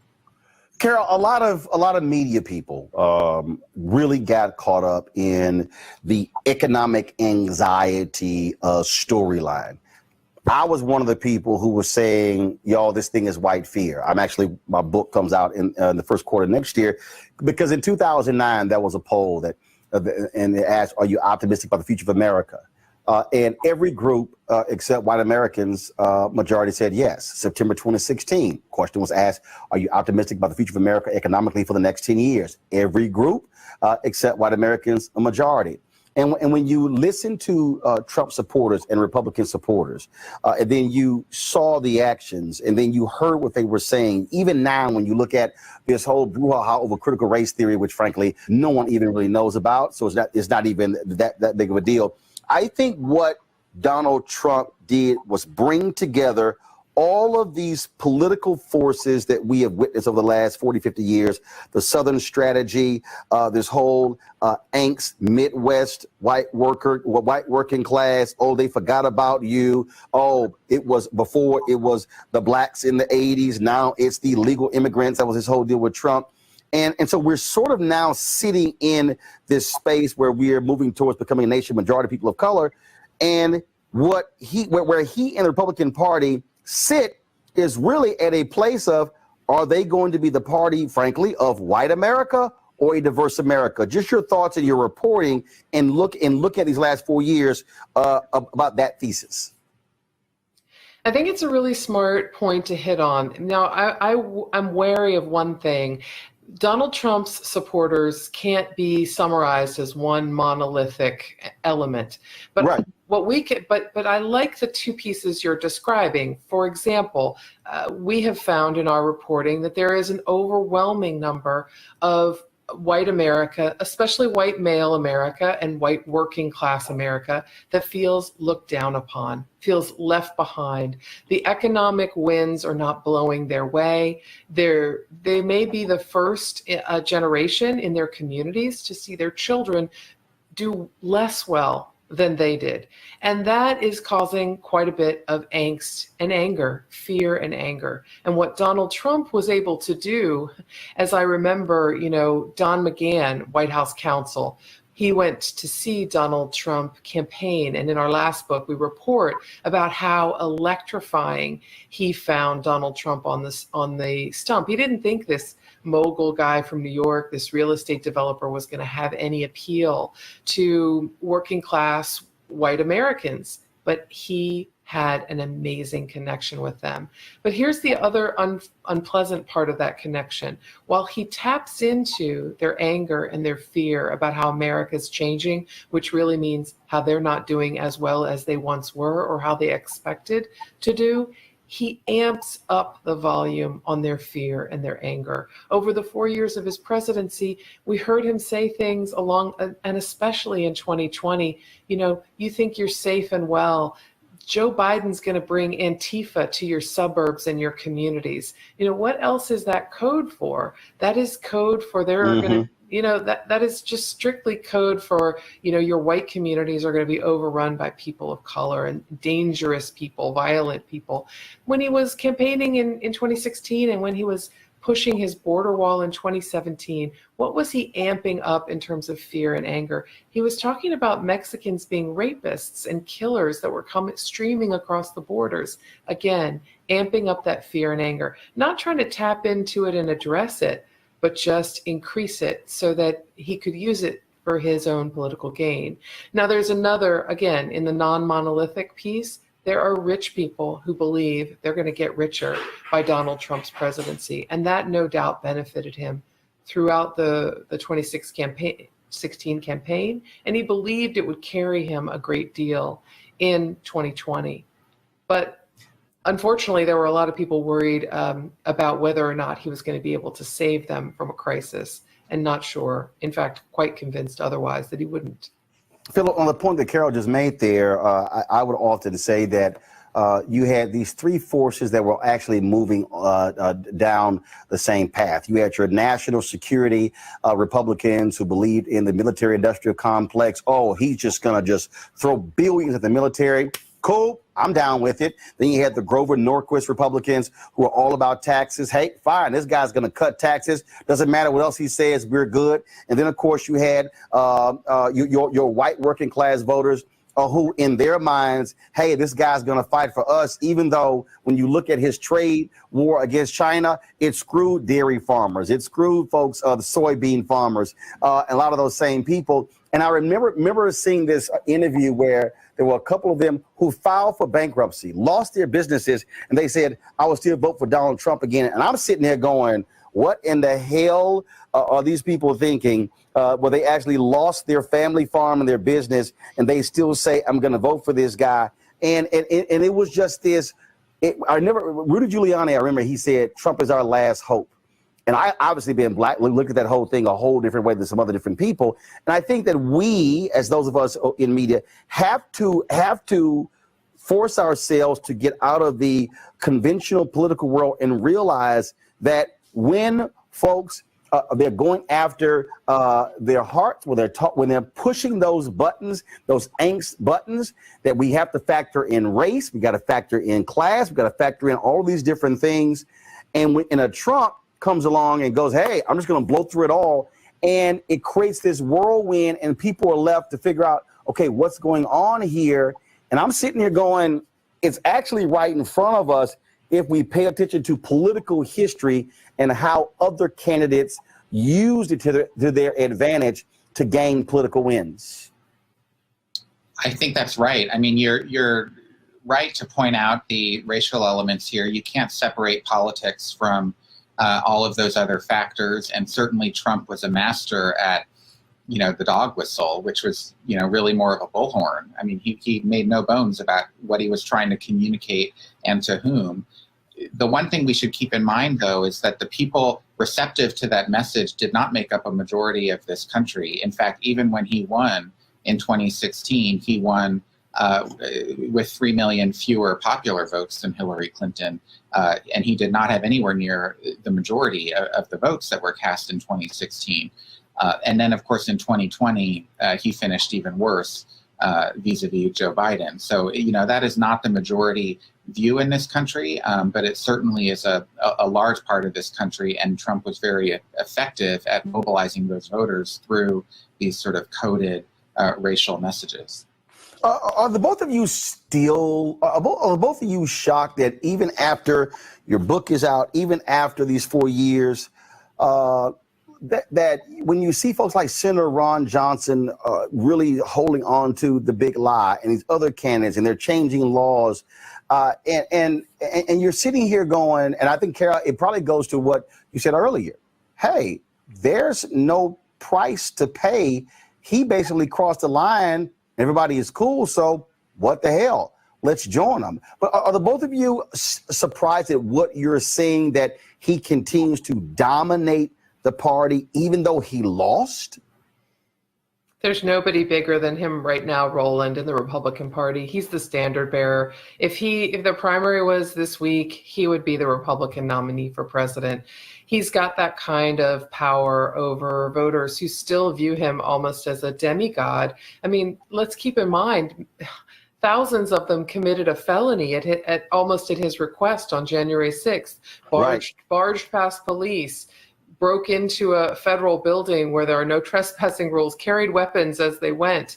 This is not what you're expecting from working class white Americans to start. And obviously the DC wasn't prepared for this. They had this construct that they weren't expecting these folks to start beating up on police, but they did. And that's a lot of power. Again, I've read some of the white supremacist chat room conversations people had before January 6th. They were talking about dying for their flag and dying for Donald Trump.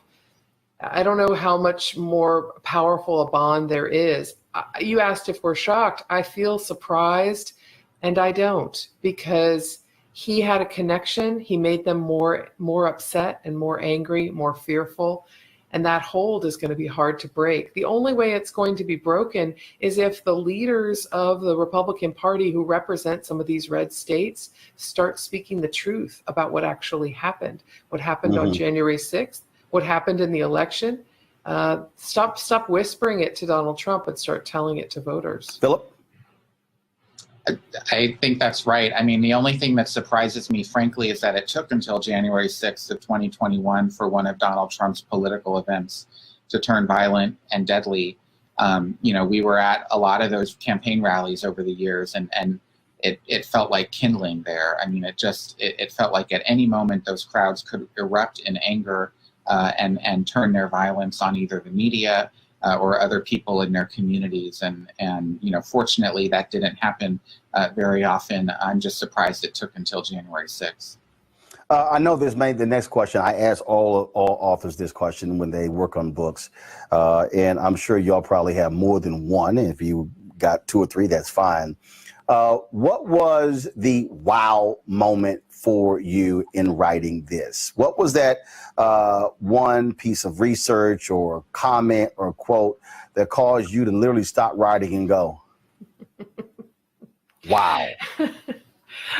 There were a lot. There were quite a few, Roland. I'm just going to try to keep it to two because Phil probably has quite a few as well. I remember when we were learning that in a meeting, Mark Milley was furious because Stephen Miller was telling the president in June that Black Lives Matter protesters were burning the country down. This is, again, right after George Floyd's death, after some protests outside Washington in that weekend. The tension is building, and Stephen Miller is explaining the country's burning down. These protesters are burning it down. And the chairman of the Joint Chiefs of Staff turned around with all of his shoulder and his arm and said, "You shut the F up, Stephen. You don't know what you're talking about." That's a pretty big thing to say in the Oval Office. Right.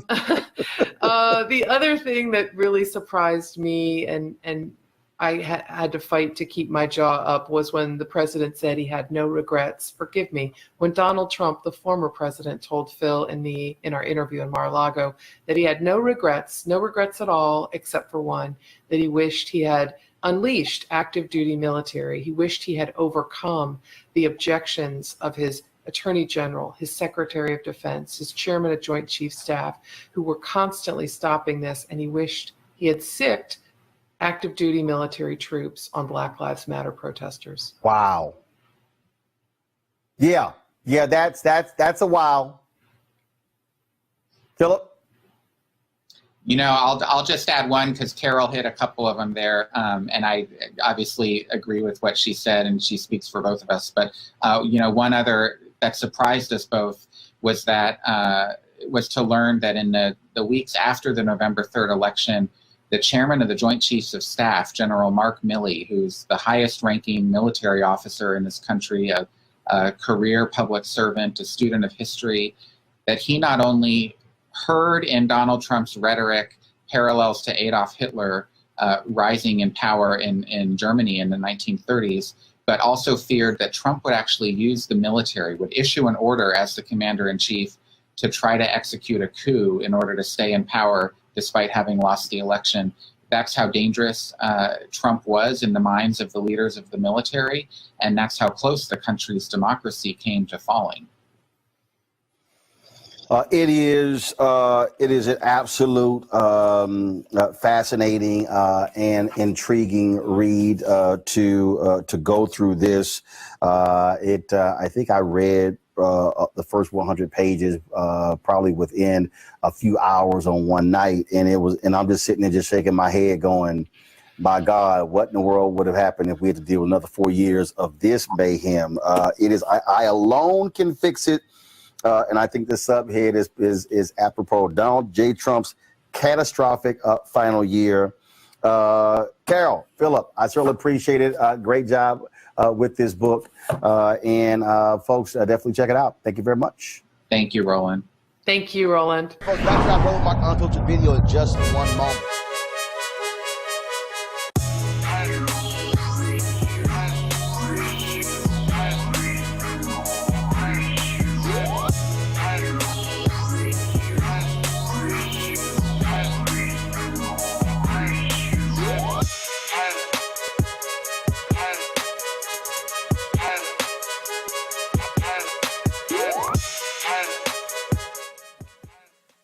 Seek.com is founded by Mary Spio, a sister. It is a virtual reality company where they have content on their site. Again, Seek.com.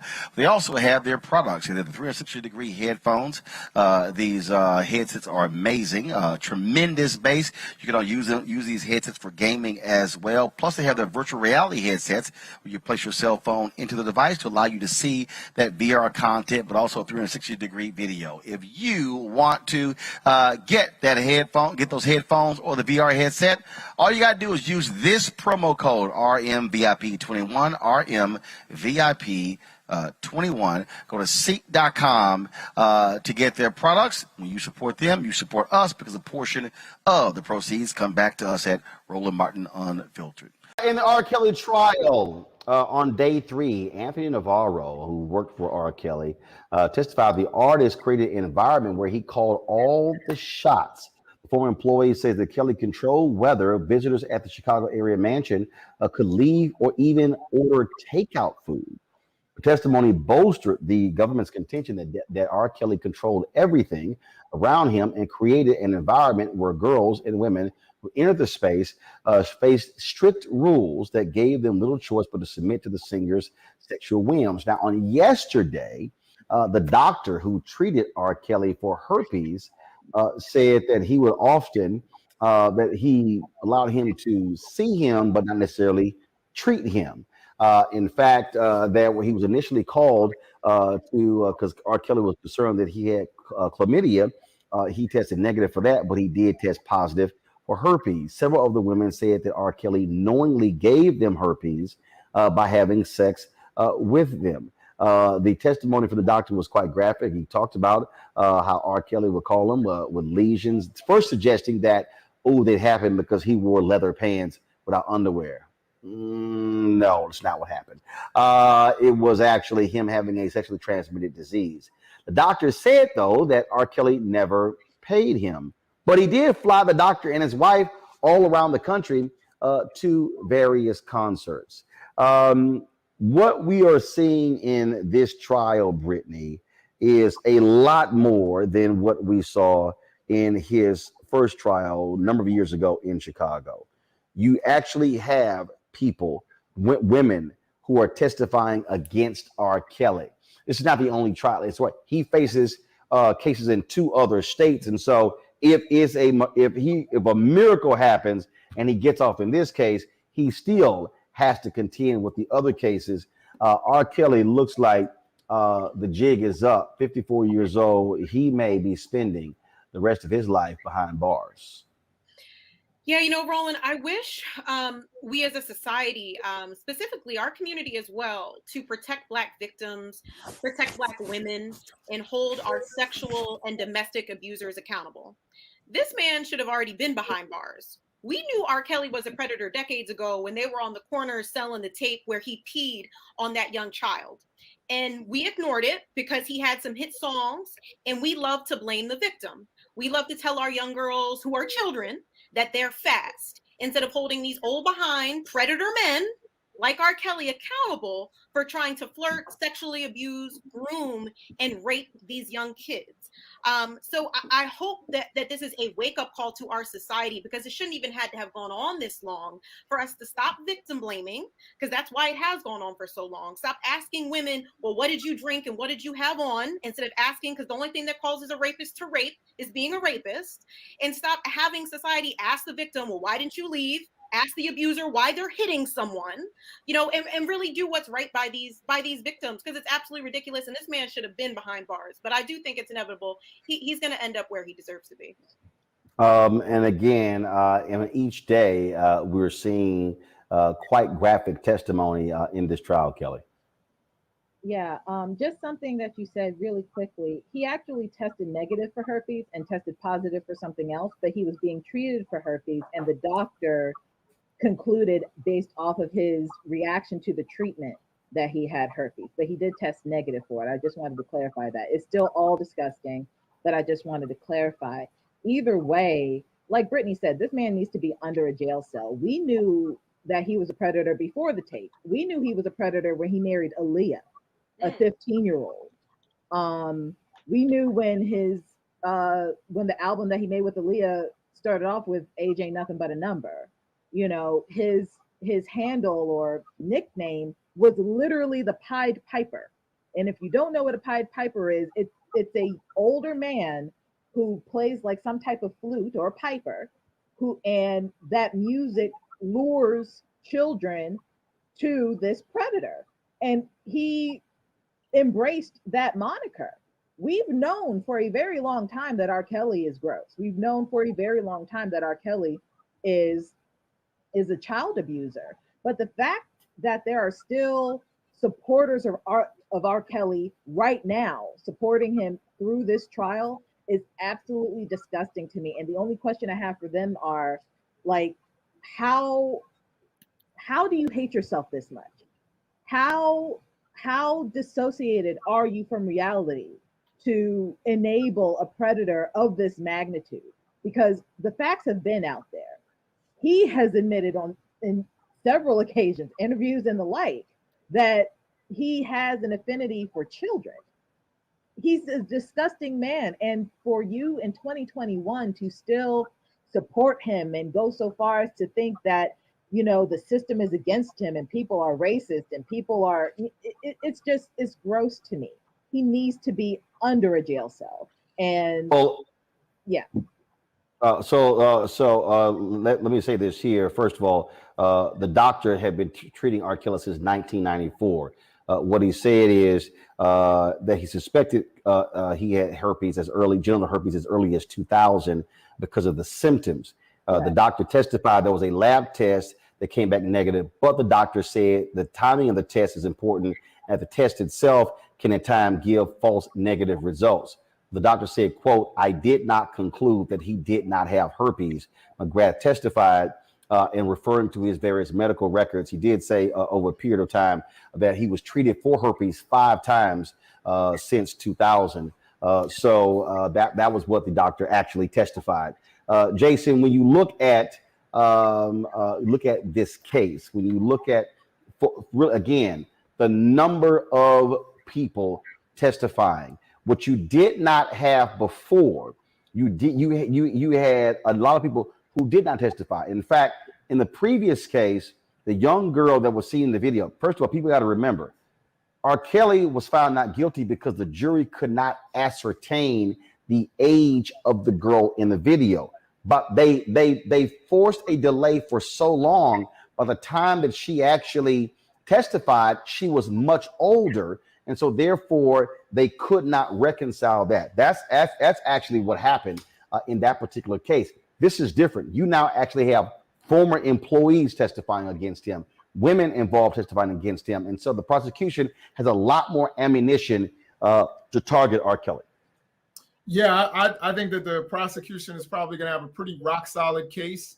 And they're going to have, now the documentaries have been made. I didn't watch the documentaries, but one of the things that I think we, kind of piggybacking off of what Brittany was saying in terms of this being a cultural moment for our people, is that we really need to address, sexual assault and predatory behavior, because it's my understanding, and correct me if I'm wrong, but R. Kelly was a victim of sexual assault of his sister, if I'm not mistaken.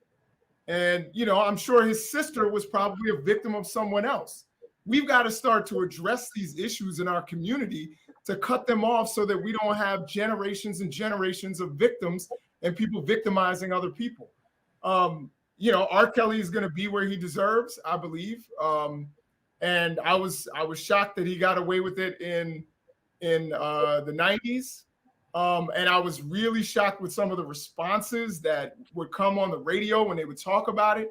People in our community, how they were blaming the victim. I think I read an interview with the victim where she blamed herself. I think that these are cultural, moments where we have to do some teaching and learn so that we don't actually keep this kind of thing going and looking the other way when it's happening. Because I knew people who said this was a well-known thing in Chicago, that R. Kelly would come by the high school, that they knew that he was, picking up girls at the high school when he was well over age. So this is something that we have to stop looking the other way. And hopefully this will be a teachable moment for the culture. It was actually R. Kelly's brother who said that the two of them were molested by their older sister. R. Kelly also had said that he was molested by a man when he was around 10 years old. Bottom line is, with all of that, where you're seeing, again, prosecutors lay out a very, very lengthy list of evidence in this case. And so we're going to be covering this even further. Let's go back to that Roland Martin Unfiltered video in just one moment. Football bands and one of the best fan experiences in the country. The Cricket BX SWAC Challenge kickoff returns to Atlanta on August 28th, along with special guests, College Game Day. Then Alcorn State takes on North Carolina Central with conference bragging rights on the line. Center Park Stadium is the place to be on August 28th. Come tailgate all day before enjoying a primetime matchup on the gridiron. You don't want to miss this. Check out MEACSWACchallenge.com for more information. Don't forget, folks, Roland Martin Unfiltered is going to be broadcasting live from Atlanta on Friday and Saturday. Friday will be at the Atlanta Braves Stadium, talking to the presidents of both universities, as well as officials with the SWAC and MEAC. Then on Saturday, we'll be at the Coca-Cola Fan Zone, broadcasting live from that particular afternoon. And then, of course, we'll be live streaming the halftime show and the concert taking place after the game. You can watch it at 7 p.m. Eastern on ESPN. And we appreciate it, in partnership with Coca-Cola, of making this happen. See you next week.